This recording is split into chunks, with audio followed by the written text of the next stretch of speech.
We're not told. Like, I know I had the vaccine when I was in year 8. I wasn't told what HPV was. I didn't know what it can cause. We can't tell you what safe oral sex looks like. What does that look like? Clearly you're not going to be able to ban people if they want to engage in oral sex, even if you warn them about HPV, positive oropharyngeal cancer.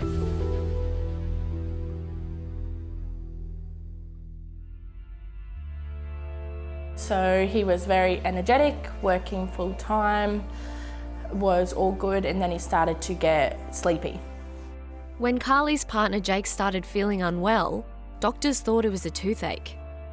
By the time he was diagnosed with head and neck cancer, it was too late. Is that Daddy? And we're at Tangalooma, weren't we? From first diagnosis in July, and then he passed in April, which was only the 8 months. I had to pick him up, like physically carry him into a shower or to the toilet. Now it's going to make me teary because I think of that. We had to move out of that house because I couldn't handle it.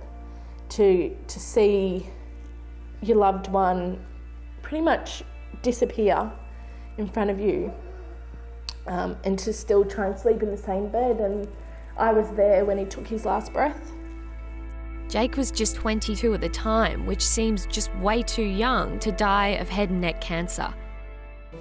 These oropharyngeal cancers are at the back of the tongue and the tonsils, and used to be associated with heavy smoking and drinking and people in their 70s and 80s. But increasingly, medical professionals say their patients are non-smokers. They're younger and fitter and are 8 times more likely to be men. So Jake wasn't tested for HPV because it was too aggressive from the day one, but the age bracket that he fell in, more than likely the cause was HPV. Human papillomavirus, or HPV, has been dubbed the common cold of STDs. There are over 100 different subtypes that live in our mouths, our skin and our genitals. 80% of adults in Australia will have HPV at one point in their lives, but it'll clear up in a year or 2 on its own. But there are 2 strains that are connected with cancer, P16 and P18. Doctors believe the reason it's increasingly showing up as head and neck cancer is due to oral sex. And I guess one of the questions early on when the doctor established or articulated the link with HPV, the first questions are, well, who and how?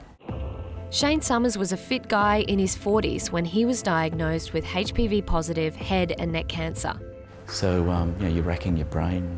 And the doctor made it quite clear that it could have been 20, 30 years ago. It could be your first girlfriend, the second, the third.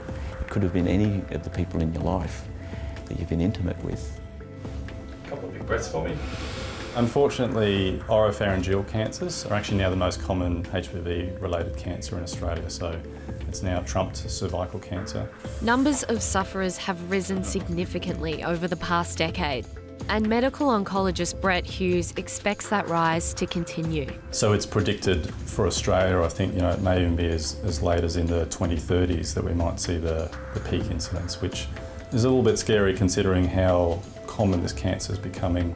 Worldwide, oral sex is far more practiced now than it might have been, maybe, 100 years ago. We know the more oral sex is practiced, the greater the burden. Radiation oncologist Lisbeth Kenny treats HPV-positive cancer patients every week. We talk about protected sexual intercourse. We don't even know what advice to give in terms of oral sex. It's quite likely this can be transmitted through deep kissing. Which means the best defence is vaccination. We would like to think that as the impact of the Gardasil vaccine comes into play, that we will see less cancer in the oropharynx. But knowing that it's something that develops over potentially decades, there's going to be a very long lag time in that benefit. Australian of the Year Professor Ian Fraser was one of the brains behind the now worldwide vaccine preventing HPV, Gardasil. We have very few cases of cervical cancer in this country already because of the screening programme.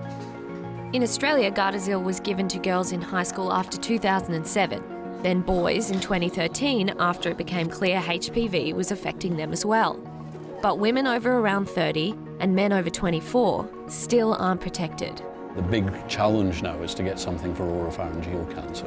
All the vaccines that we currently use are vaccines to prevent infection. A vaccine to cure an infection is a different beast altogether.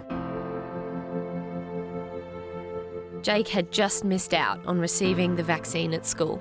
I wouldn't want to see anyone go through what I've had to go through, or to lay there when my son goes, "Oh, I want to lay on your chest like I did for Daddy." Jake very generously left $20,000. He just left a message to me to pretty much give it to research for more so under 25s. I picked the saliva test as the donation to pick it up earlier than having to wait till it's stage 3 or 4. Professor Chamindi Punyadira is the person developing that test.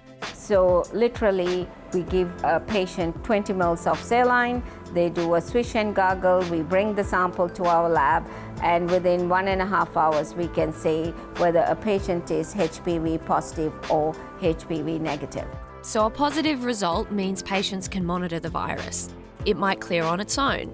If not, they can be on the lookout for symptoms of head and neck cancer.